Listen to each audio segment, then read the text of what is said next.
Hey guys, back again. I tried doing the skin tones, as you can see. I'm not very happy with the way they've come out again, and I just can't seem to get them to work for me very well.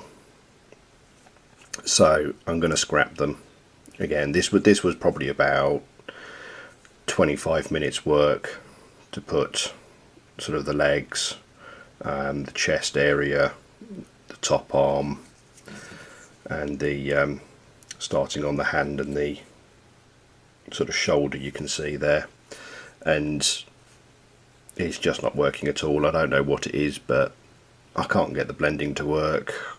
The colours just don't look right, and I'm not happy with it at all. So it's going to be a very short one this week, where I'm essentially just covering up what I've done. So what I originally did was, as you can see from the hand, I started on the darkest colour and was going to highlight up, but it just doesn't seem to be working very well.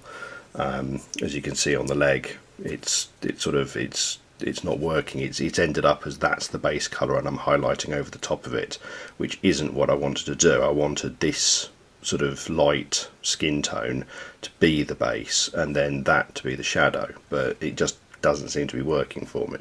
So I'm just going to come back in with the skin tone. I'm going to use the new skin tone because it's got a nice sort of component to it that I quite like over the sort of the flat flesh that I was painting it with. But I'm just going to go back in and cover it all up. Oh yeah, and I also, that's another reason why you paint from the inside to the out. This is why trying to paint skin tones after you've painted everything else is a bad idea, because you will invariably touch other bits of the model.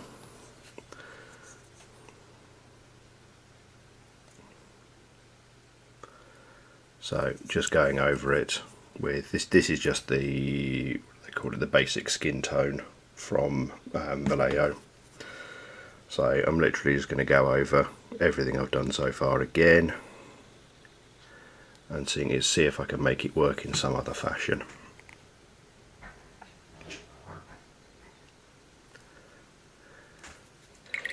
I'm not entirely sure I will be able to, but we'll see how it goes.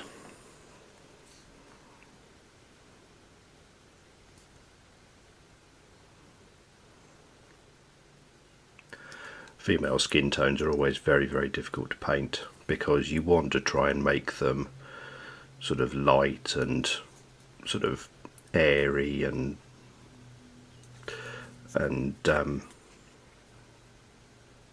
sort of smooth and perfect, because that's the way fantasy females are. But then you actually try and sort of do that to a model and it's incredibly difficult to do, I find. Male skin tones are a lot easier because you can get away with blemishes and odd areas because it usually comes down, you can usually sort of write it off as sort of battle damage or something along those lines, and it's all very easy, well, easier I find to do sort of male skin tones. Probably should have picked that Mayan to do that I had earlier in the series, which I showed earlier in the series.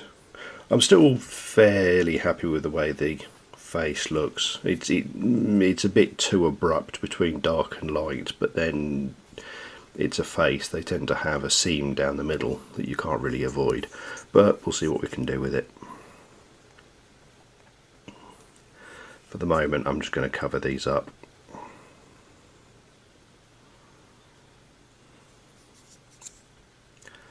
And then we'll go again next week with the skin tones, and we'll try them again.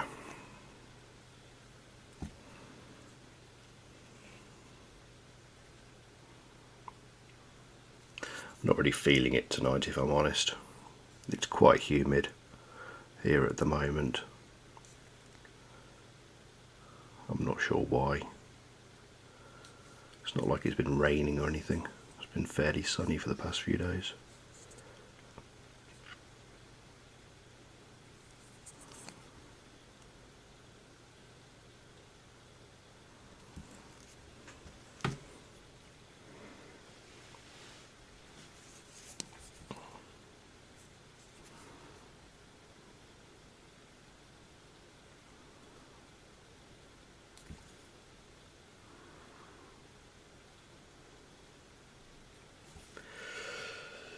So there we go. We'll work from that as a base and see what happens. I'll also clean up that spot. I think there's probably some on the end of the bow as well that got hit.